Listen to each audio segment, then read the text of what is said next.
tudd Moussa Mbengue man maay ki nga xam ne nii man maa jiite maay secrétaire exécutif bu ADEPA association ouest africaine pour le développement de la pêche artisanale te mu nekk fii ci Sénégal li nga xam ne moo ñu fi tax a toog tey nag mooy benn projet bu am solo boo xam ne nii dafa jug rek ngir tàggat jigéen ñi nga xam ne ñooy soppi jën fii ci Kayar ci wàllu coppite jaww ji projet boobu projet la boo xam ni benn at lay durer projet boobu ki nga xam ne moo ci jàppale mooy institut de la francophonie pour le développement durable dëkk yi nga xam ni ñoo bokk làkk tubaab te di ko promouvoir te Bruxelles capitale jàppale leen ci biir projet bi li nga xam ni moom lañ njëkk a def mooy def nañ daje bu mag waxtaan ak ñëpp ñoom lañ ko séqal ba nu jugee ca loola tàggat nañu jigéen ñi ci lépp loo xam dafa aju ci changement climatique ba nu jugee ci loolu donc jàngal nañ leen aussi lépp yóbbu nañ benn visite d'échange ci ferme boo xam ni dañuy yar jën ca Njar ban fa jugee ñu réaliser ñetti bassin yoo xam ni ay kër la yu ñuy yare ay jën tey jii nag la francophonie ñëw seet si ñu pour xool liggéey bi nga xam moom la ñuy def fan lañ ci toll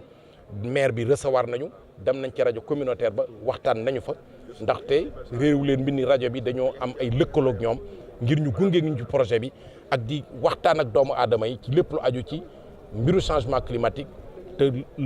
ak njeexitalam ci biir napp mi. gis nañ ne jën yi jamono yi dafa mel ni géej gi dafa kaay dafa mel ni ressource yi mi ngi commencé dem lu ko war. waaw xam nga bu fekkee ne dañ ko xool globalement napp mi dafa am solo ci Sénégal ndaxte day joxe ñam day joxe liggéey te day jox ay koppar si nguur gi li ñu tuddee devise mais aussi gis nañu ni lu kenn dul nattable gëstu yëpp nangu nañu ni ressource halieutique maanaam jën mi ngi gën di néew te jën wi li nga xam ni moo koy néewal mooy li ñu ko yan géej gi moom la attana tut nit ñi gën nañoo bari gaal yi gën nañoo ponkal gën nañoo xeral ak aussi ay nappin yu bon gis nañu ni jën wi dafa gën a néew gis nga léegi chef service départemental li mu wax sànq nee na bu fekkee dañoo analyser statistiques yi juróomi at jëm ginnaaw gis nañu doon nañu yebbi fii ci Kayar juróom fukki junniy tonnes gis nañu ni léegi li ñuy yebbi ci daanaka genn wàll gi la ñuy yebbi kon loolu dafay firndeel ni jën wi mi ngi gën a néew buñ ne jën wi mi ngi néew nag du xeetu jën yëpp ñooy néew jën yi nga xam ne ñoo ëpp lu ñuy néew mooy li ñu tuddee espèce démersale côtière mooy jën yi nga xam ne ay jënu suuf la te jege tefes coof moom loo xam ne nii moom ci jeex la jëm ak ñoom ay doraat ñoom waraañ ñoom rouge ngor sikkim ak ñoom seen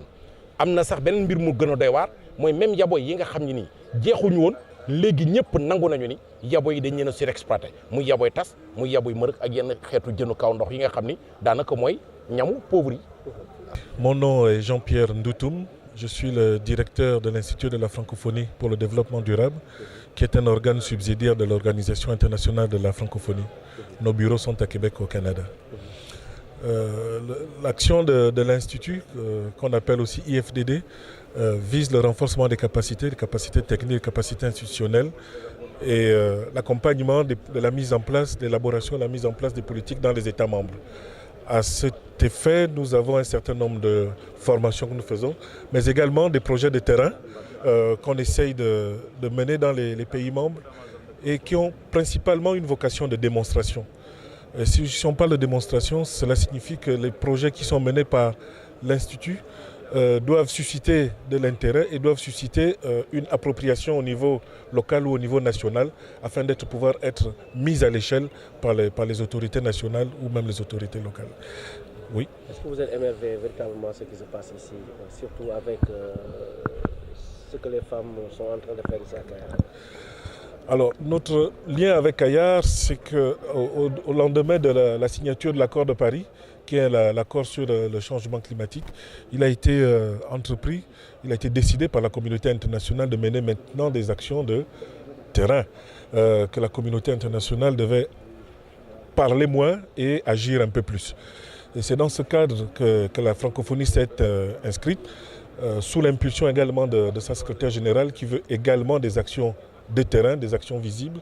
Nous avons commencé à élaborer des actions qui visent à aider les populations à faire face au changement climatique par des mesures d'abord des mesures d'adaptation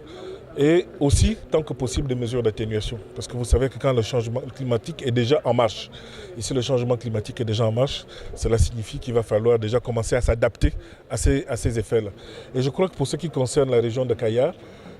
en plus de la surexploitation de la ressource halieutique, il y a également je crois, l'effet du changement climatique qui fait en sorte que les populations halieutiques diminuent de façon sensible. Le projet que nous avons commencé avec l'ADEPA est un projet qui vise justement à pallier à cette raréfaction des ressources par la culture même du poisson, donc par la pisciculture. Et c'est un projet qui s'inscrit dans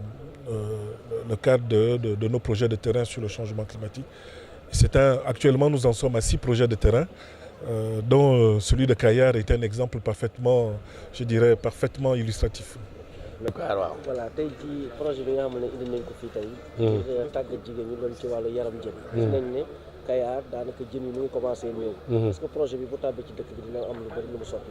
waaw loolu moom sant yàlla la ñu siy def ndax vraiment li ñu siy jëkk a def mooy sant ki nga xam ne mooy waa ADEPA yi Mbeng jiite ko moom la ñu jëkk a sant ndax moo indi xalaat bi muy ne xalaat bi mu dellu lëkkaloowaat ak waa francophonie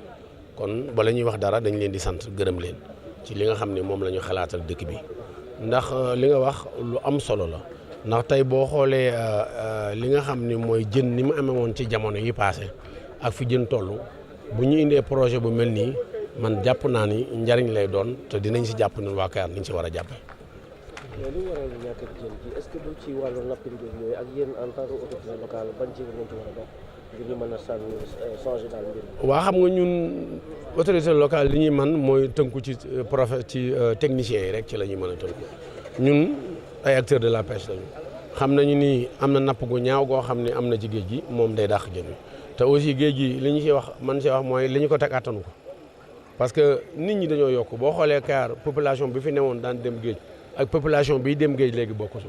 am na ñoo xam ne sax léegi dañoo dem di dugg ci mbay mi te ay mool lañu loolu lépp effort bi moo metti moo diis ci kaw géej gi parce que mënu ko loolu moo waral li nga xam ne moo ci xew mu xew ci vraiment ñun nag ñu ngi ci def ay jéego ndax ñu ngi jéem a comme li fi am tey jii projet boobu bu doxee ba ñuy améliorer ko yokk ko parce que amoon nañ ci initiative boo xam ne moo di woon pour jéem a yàkkaliwaat dundalaat dex ak mbaawaan gi ba nga xamante ne liñ ci war a li mu war a dund mu dund ko ñeneen nit jóge ci géej gi dem liggéeyi foofu jën ak wàllu mbay mi tam ñu ngi ci ñaax xale yi ñu ngi ciy dem di dem bu ko defee géej gi liñ ko sëf dana wàññi ko ci diisaay ñi nga xam ne ñooy acteurs de la pêche yi nga xam ne ñoo nekk Kayar àddina bépp xam na leen si ni ñuy saytoo géej gi